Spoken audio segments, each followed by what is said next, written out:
Afin d'organiser au mieux la continuité pédagogique et cette période d'école à la maison qui va commencer à partir du lundi 16 mars, nous avons choisi au Collège Valdez-Crousseau de rester sur un outil numérique qui est bien ancré dans nos pratiques, c'est notre ENT Cybercollège. Alors au cœur de cette ENT, l'outil qui va nous être le plus utile est le cahier de texte numérique. L'idée étant d'enrichir au maximum ce cahier de texte pour permettre aux élèves d'avoir un contenu et des activités suffisamment intéressantes pour qu'on parle vraiment de continuité des apprentissages. Alors vous voyez ici le créneau du lundi 8h-9h avec les 3e 1, donc j'ai fait un exemple de séance pour vous montrer, donc je consulte la séance.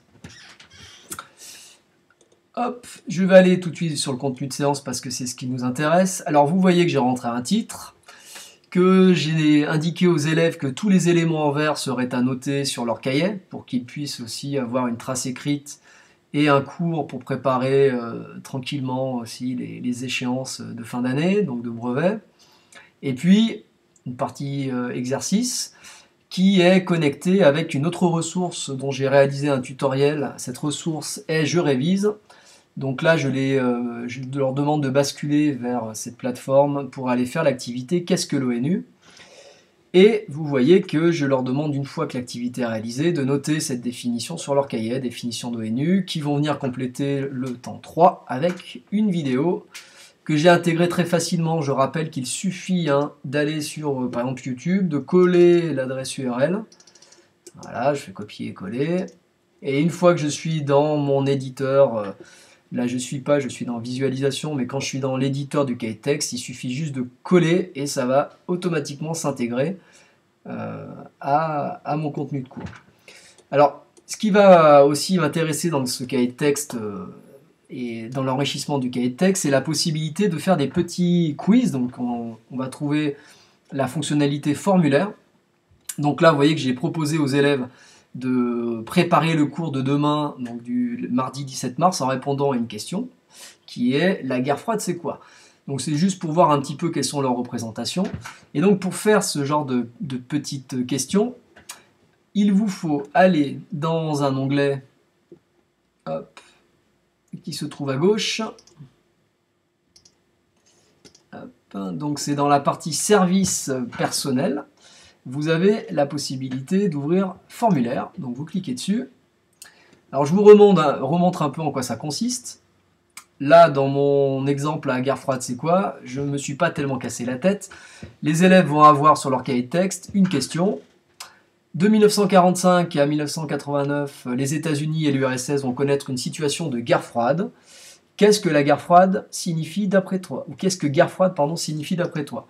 Et donc j'ai créé une zone de texte, ils vont répondre, et en fait avec le formulaire du cybercollège, je veux pouvoir récupérer les données nominatives des élèves et leurs réponses. Alors je vous montre comment faire, et puis je vous montre aussi qu'on peut faire des questions-réponses sous forme de texte, sous forme aussi de QCM, ça dépend ce que l'on veut faire.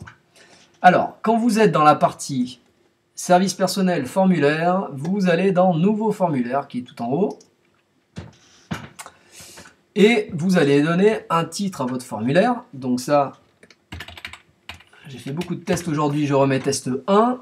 Je veux que le formulaire soit authentifié pour me permettre de savoir qui a répondu. Et je veux que, par exemple, l'élève ne puisse pas modifier la réponse qu'il va apporter. Alors, je peux très bien demander d'afficher une synthèse. Donc si j'affiche une synthèse, c'est-à-dire que je vais pouvoir récupérer les réponses des élèves. Le reste n'est pas nécessaire. Et vous voyez qu'à côté de paramètres, à droite, il y a page 1. Et donc là, dans page 1, vous faites modifier le texte. Donc là, vous allez pouvoir mettre un texte expliquant un petit peu l'activité que vous souhaitez. Et en dessous, vous avez question. Alors quand vous modifiez cette partie question, voilà, vous voyez que vous avez l'intitulé de la question qui est ici. Et on vous propose type de question. Donc là, vous cliquez. Soit vous proposez une réponse unique, donc QCM avec finalement un seul choix, soit vous pouvez proposer une réponse sous forme de liste déroulante, sous forme de case à cocher ou sous forme de texte. J'avais choisi ce texte tout à l'heure, mais si je prends par exemple liste déroulante, Je vais devoir taper ma question et proposer plusieurs possibilités. Donc je les tape ligne après ligne pour vous montrer. Voilà, je valide pour vous montrer cet exemple. Et là, vous allez voir, donc j'ai mon texte en haut, ma question, bon, je n'ai pas modifié, il faudrait, et puis mon texte déroulant. L'élève, il n'a plus qu'à choisir la réponse. Donc, si je veux rajouter d'autres questions, j'ai le petit plus à droite. Et je fais la même chose. Je vais donc pouvoir insérer une nouvelle question, insérer un nouveau texte, ainsi de suite. Une fois que je pense avoir fini, j'enregistre ou je valide. Moi, je vais valider directement. D'accord ? Donc, je valide et vous voyez apparaître test 1 tout en haut.